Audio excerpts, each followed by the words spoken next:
fotografía en las diversas partes del mundo y hacerlo siempre con una nueva mirada de artista.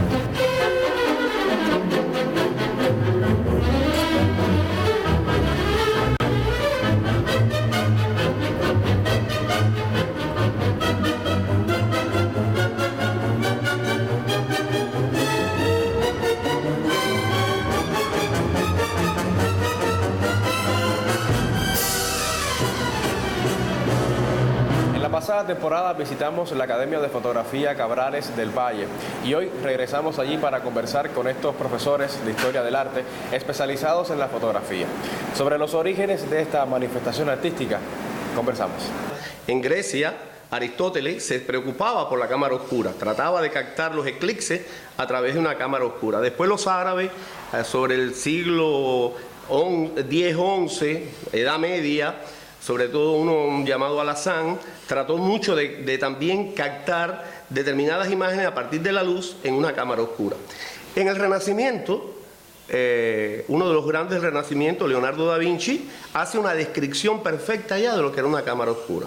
Es decir, ya él describe realmente qué cosa era una cámara oscura, que es la base de todas las cámaras de fotográficas en la actualidad. Todavía una cámara fotográfica no es más que una cámara oscura. Una cámara oscura que es un cajón forrado de negro, pero que tiene un orificio con una abertura, con una dimensión tan pequeña y tan específica que permite que una de las propiedades de la luz, que es la difracción, se refleje. Y es lo que permite que entre la imagen a través de ese pequeño orificio y se refleje en la parte posterior de la cámara oscura. Esa es la base de la fotografía. Desde luego, esa cámara oscura original fue dando paso después, a lo largo de los años, al desarrollo ya de una cámara como la conocemos hoy en día, ¿no?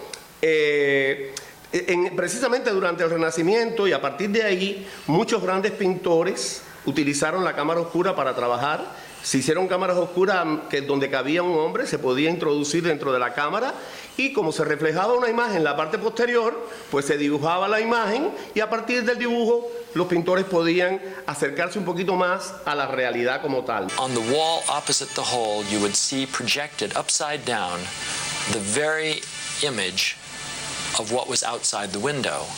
And this discovery was called the camera obscura. The word camera means room. The word obscura in Italian means dark. Hay que pensar también que el desarrollo de la fotografía tiene que ver mucho con el desarrollo de con la tecnología y con el desarrollo de las ciencias, entre ellas la física y la química, porque si no se hubieran descubierto las partes ópticas, o sea, esos grandes, lo que son las lentes, lo que llamamos hoy en día las lentes, el desarrollo de cómo se fabricaban, etcétera, no tuviéramos hoy una cámara. Y sobre todo la sensibilización de determinados materiales químicos que permitieron, con posterioridad, la captación de una imagen en ese material fotosensible, ¿no? Las famosas reacciones fotosensibles, que también fueron un desarrollo de la química. Pero en el desarrollo tecnológico fue igual, a la cámara se le fueron introduciendo objetivos, diafragma, determinados elementos, y hoy prácticamente una cámara fotográfica no es más que una pequeña computadora como tal, ¿no? Realmente a lo que llamamos fotografía hoy en día muchas veces se amplía mucho el concepto de fotografía porque a cualquier cosa se le dice fotografía, lo que vemos en el televisor se le dice fotografía, lo que vemos en una computadora se le dice fotografía, pero el origen de la fotografía es la imagen impresa. O sea, para mí una fotografía es algo cuando está impreso, sobre cualquier soporte, pero impreso. Y por eso ya sobre el siglo XVIII, finales del siglo XVIII, comienzos del siglo XIX, estaban las condiciones desde el punto de vista técnico y científico creadas para que la fotografía surgiera como tal. Y ya muchas personas, sobre todo personas del desarrollo matemático y de los físicos y los químicos de la época, pues trataban ya de impresionar determinados materiales con imágenes.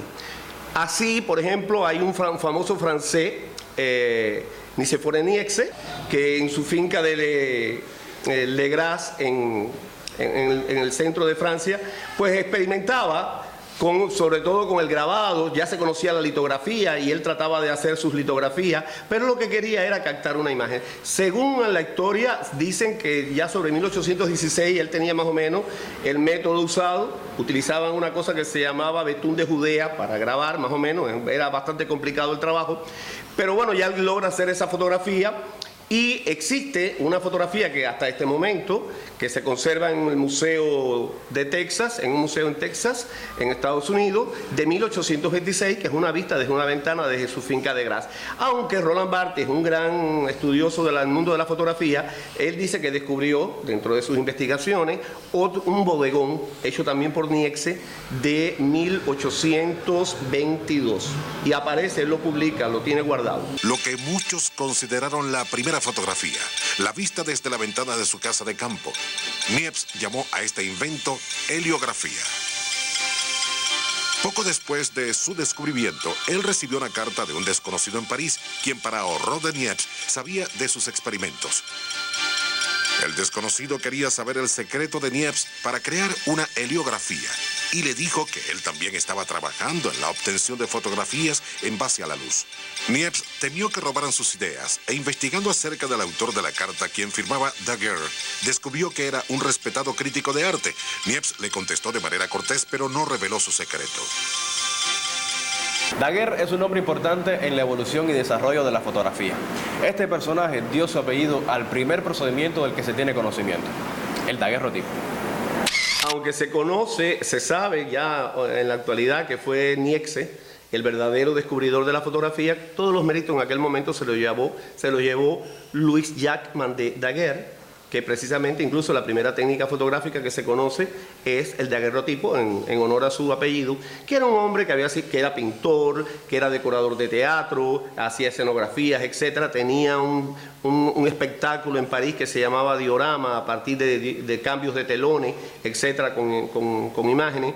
Y este hombre que se había puesto en contacto con Niecks, que había firmado un contrato en 1829 para que el descubrimiento fuera a nombre de los dos, pues al haber muerto Niecks, él se queda al frente de todo, ¿no? Él insiste mucho para que Francia le compre la patente de su invento.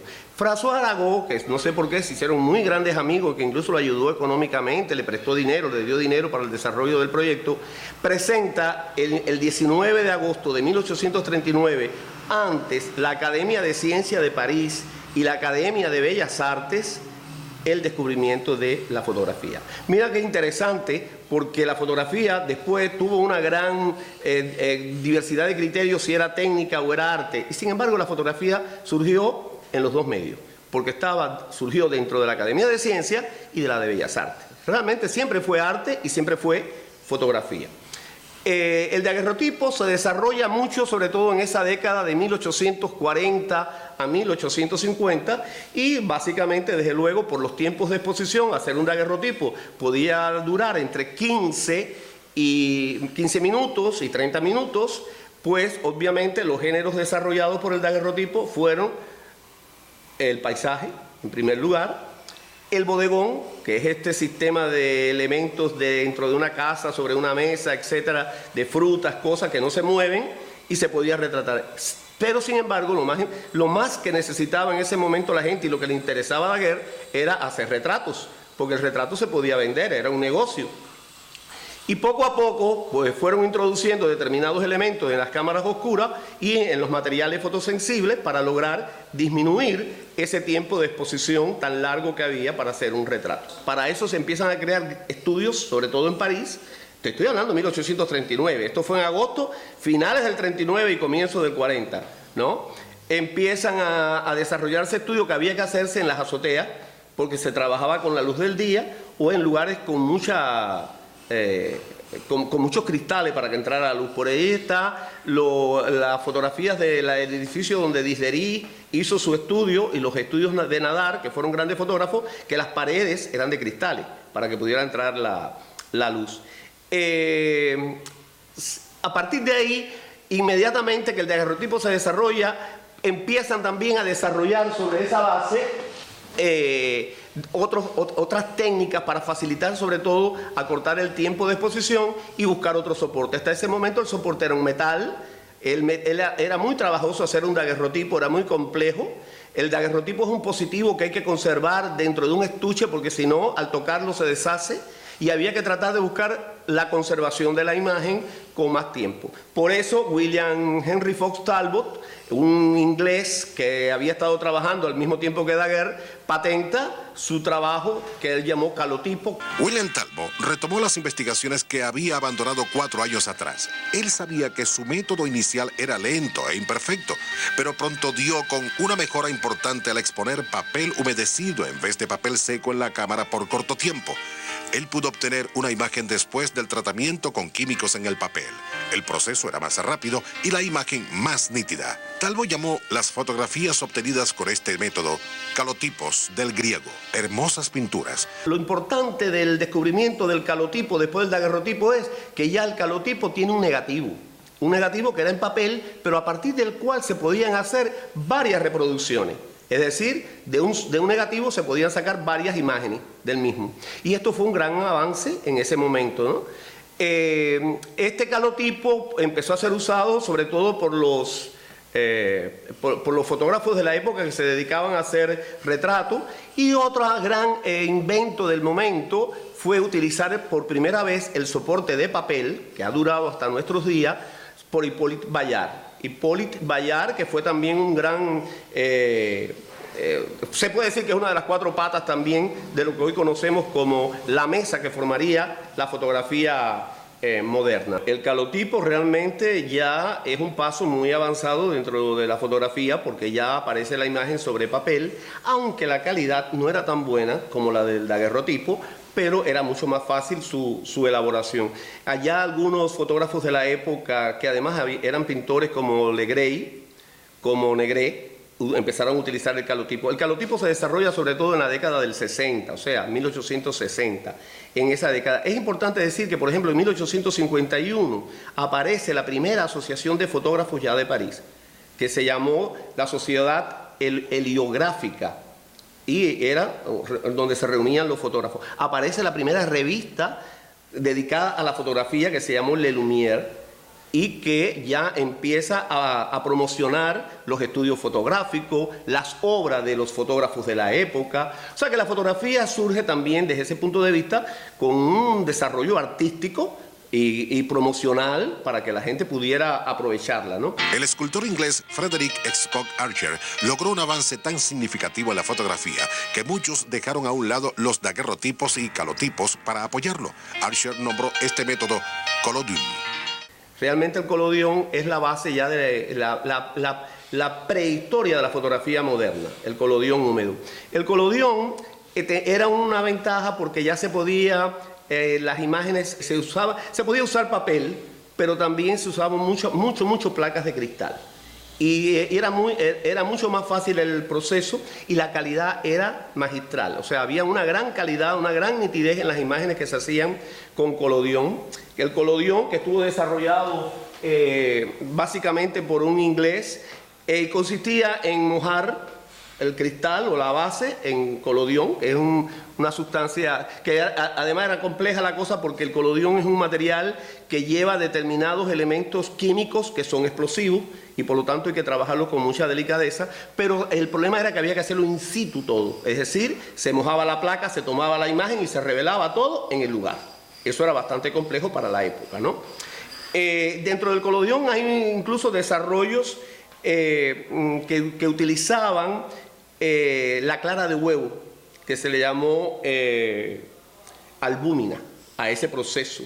Estaba también el ambrotipo. Eran diversidad de diferentes tipos de collodion, o sea, utilizando diversas sustancias químicas como el yoduro de potasio, etcétera, para variar, pero realmente el fondo de todo era collodion húmedo, ¿no? El collodion fue utilizado por los grandes fotógrafos de retratos de la época. Por los grandes fotógrafos de retrato de la época, tal vez uno de los más importantes fue Gustave Legray. Legray, que hizo una colección de fotografías de paisajes, además de retratos, y que incluso hay una foto de él que se llama La Gran Ola, que hoy es una de las fotografías que está considerada entre las más caras de las 15 fotografías más importantes de la historia de la fotografía mundial, ¿no? Pero yo mencionaría dentro de ese proceso del desarrollo del collodion a 2 grandes artistas. A Diderot, que llegó a retratar incluso a Napoleón III.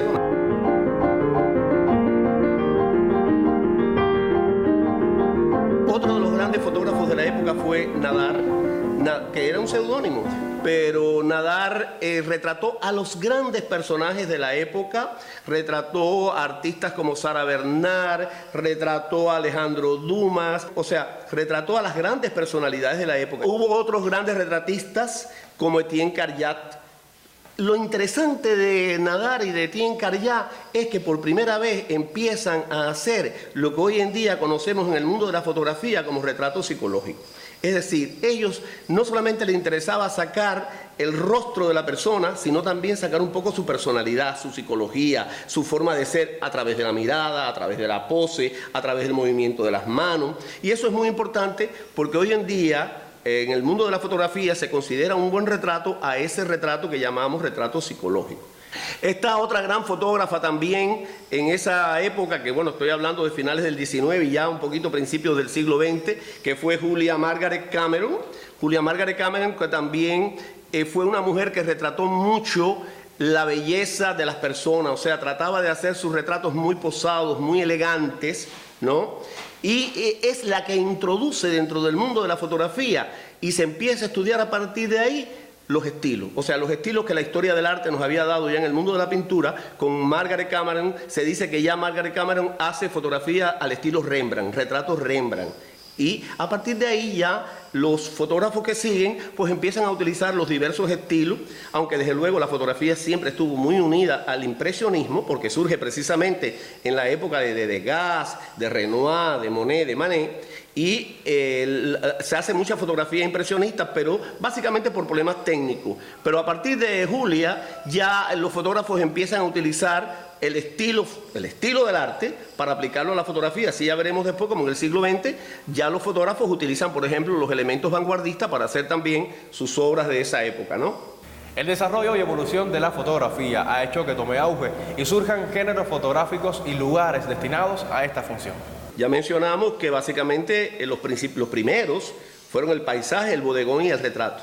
Pero a partir de que la tecnología logró cámaras más modernas, a finales del siglo XIX, hay que recordar ya sobre 1888, el aporte de Georg Exman al desarrollo de la fotografía con la creación de la firma Kodak, de las cámaras Kodak, que se hacen mucho más sensibles, se hacen más populares, son pequeñas cámaras que permiten hacer otros tipos de fotografía que, por ejemplo, para el periodismo son más cómodas, ¿no? Y después ya sobre 1900 y tanto, 1925, aparece la Leica, que es la cámara preferida de los fotoreporteros. Los géneros también tienen un amplio desarrollo y desde luego se van tomando como género a partir de los géneros de la pintura, se van aplicando determinados géneros al mundo de la fotografía. Sobre todo dentro del mundo del retrato, el retrato se sigue haciendo, pero los retratos se comienzan a diversificar. Aparece el retrato glamour junto con el cine, aparece el retrato social, sobre todo ya sobre 1930, en Estados Unidos ya aparece el retrato social con Dorothea Lange, con Walker Evans. Aparece el retrato que llamamos identificativo de las personas, ¿no? Y por lo tanto hay una gran variedad de retratos, pero además dentro aparecen otros géneros ya más específicos. Por ejemplo, está el fotoperiodismo como tal, pero aparece dentro de eso la fotografía de deporte, la fotografía de espectáculo. Sobre todo aparece la fotografía publicitaria en los primeros años, en las primeras décadas del siglo XX, con un gran desarrollo en los Estados Unidos y en Europa a través de las revistas ilustradas como Boo, como Life, como Look, que son revistas que utilizan incluso la moda, la fotografía de moda. O sea, los géneros se diversifican de una manera extraordinaria. Y hoy en día, bueno, pues los géneros fotográficos están, hay tantos géneros como autor fotográfico quiera realizarlo, ¿no? Es la fotografía un elemento documental que servirá como prueba al captar hechos de la realidad que quedan atrapados en imágenes. La fotografía documental surge junto con la fotografía. La fotografía es un documento. Desde el momento que hay una imagen impresa sobre un soporte, ya eso es un documento. Por lo tanto, por muy abstracta que sea una fotografía, es un documento. Desde luego, se le ha llamado más fotografía documental a este tipo de fotografía que refleja la realidad. O sea, esa fotografía que va a captar la vida real y tal y como es. a que hay que aclarar que muchas personas dicen la fotografía es realidad. No, la fotografía no es realidad. La fotografía siempre es un reflejo de la realidad, porque desde el momento que encuadramos y cortamos, ya eso estoy cortando, ya no es la realidad completa, ¿no? La fotografía es bidimensional, la realidad es tridimensional. Por lo tanto, la realidad está presente, pero la foto no llega a ser la realidad viva como tal. Sin embargo, dentro de la fotografía documental, la fotografía de prensa ha jugado un papel fundamental porque es una fotografía informativa, porque es una fotografía verídica, porque es una fotografía actualizada de las cosas que están ocurriendo en el momento que están ocurriendo y que, independientemente de eso, transmiten un mensaje y tienen determinados elementos artísticos, ¿no? Que hacen que la fotografía sea también apreciada y que sea incluso museable y de galerías, etc. La fotografía de prensa surge sobre los 1883, 84 en los Estados Unidos. Por primera vez se empieza a publicar fotografía de prensa y después ya se transmite a lo largo de la historia a Europa y a otros lugares. Pero realmente la fotografía de prensa comienza lo que se llama el fotoperiodismo de verdadero después de 1920, que ya con la Leica, con los laboratorios mucho más fáciles de revelar, que había que correr con el rollo, revelar y para imprimir y sacarlo para el día siguiente, no es hasta esa época que realmente el fotoperiodismo alcanza un alto desarrollo a nivel mundial. Pero realmente el gran boom de la fotografía documental es después de la Segunda Guerra Mundial. Ya ahí, con las nuevas tecnologías, con las cámaras reflex, con los rollos ya más avanzados, ya no se usaban los rollos de nitrocelulosa, ya se usaban rollos plásticos sin peligro ninguno, pues obviamente es que cuando la fotografía documental adquiere un gran desarrollo. Hoy en día la fotografía documental está a la par que la fotografía artística, lo que pasa es que tienen públicos diferentes, lugares diferentes de publicación, etcétera, pero tienen para mí la misma importancia. La fotografía es importante en general, no se puede estar diciendo esta es mejor que esta o aquella es peor que aquella, ¿no? No. La fotografía es importante hoy en día en la vida cotidiana, estamos rodeados de imágenes, aunque estamos tan rodeados de imágenes que no las vemos.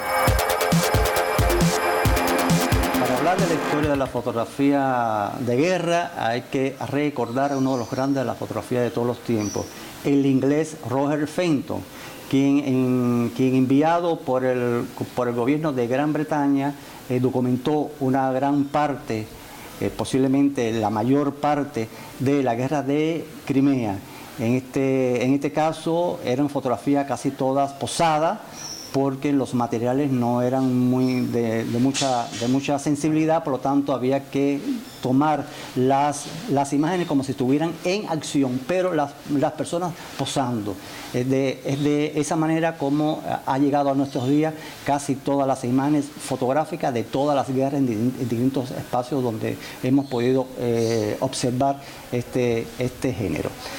Otro importante fotógrafo que tiene mucho que ver con este ámbito fue el fotógrafo norteamericano Brady, quien tomó posiblemente considerado uno de los 10 retratos más importantes de la historia de la fotografía mundial, que es el retrato que se le tomó a Abraham Lincoln.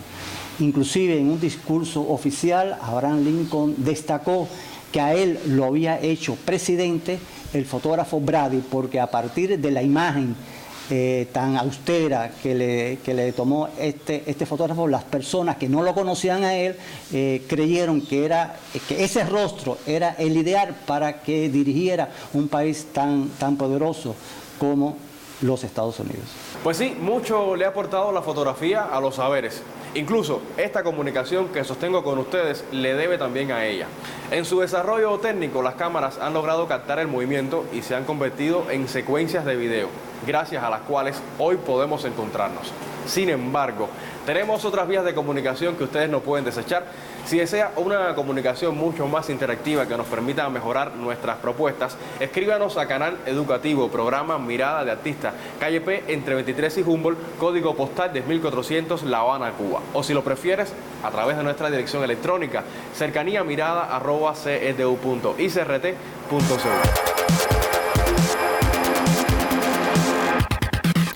Conversando con nuestros invitados, conocimos algunos elementos que se deben tener en cuenta para la conservación de la fotografía. Uno de los más importantes de museos del mundo es el que se inauguró en 1881 en la propia casa de Nicéforo Niepce, donde él tomó la que se considera una de las primeras imágenes fotográficas desde el tejado de su residencia en Le Gras. Este museo, fundado ya en 1881, que todavía se conserva íntegramente, es el museo de fotografía más antiguo en el mundo. Y otros museos importantes, tenemos la casa de Eastman Kodak en Rochester, cerca de Nueva York, que son importantes espacios expositivos donde no solamente se muestran imágenes fotográficas, sino los primeros de distintos tipos de materiales fotográficos, como el daguerrotipo, ambrotipo, ferrotipo, calotipo, distintas técnicas que se crearon en el siglo XIX hasta la actualidad. El material hay que conservarlo en sobres, en cajas de pH neutro, es decir, que no tenga ni acidez ni basicidad, para que las fotografías y los negativos no se echen a perder. Pero ahora tenemos otro problema. Ya estamos en la era digital. Ya el siglo XXI lo empezamos con la fotografía digital. Y tenemos también graves problemas para conservarla, porque mucha gente piensa que en su computadora lo puede hacer en una memoria, en un disco duro. Pero esos materiales, esa memoria, ese disco duro, son elementos muy frágiles que un rayo, un cambio de temperatura o sencillamente un día dejaron de trabajar por la propia humedad que tenemos. Y ahí se pierde el material. Para eso habría que tener varios discos duros, varias memorias y repetidos los archivos en todo eso. Eso también es muy difícil. Hay fotógrafos que tienen 2000 discos de CD donde guardan sus memorias y cada 5 o 10 años tienen que renovarlo porque se echan a perder. ¿Qué se recomiendan? Y yo estuve una vez en un seminario en el 2007 en el DF, en Ciudad de México, que lo dieron unos alemanes hablando de conservación digital. Y ellos recomiendan, y eso se lo recomiendo yo a todos los fotógrafos también, a todos los interesados en el mundo de la imagen, que cuando usted tenga una buena foto digital, o sea, en su memoria, en su computadora, y usted la quiera conservar porque sabe que es importante, imprima, hay que imprimirla. Hay que imprimirla en papel porque el papel se sabe que con 190 años casi, o 170 o 100 no sé cuánto, todavía las primeras imágenes, muchas están ahí. El tema resulta interesante, pero este es solo un primer acercamiento a esta manifestación que ya se acerca a sus 2 siglos de vida. Nosotros continuaremos dialogando sobre arte y cultura y especialmente sobre fotografía. Nuestro encuentro será el próximo jueves a las 4:30 de la tarde y el sábado en retransmisión al final de la mañana. Yo soy Hanley Paredes y desde el Yes Café me despido hasta nuestro próximo encuentro.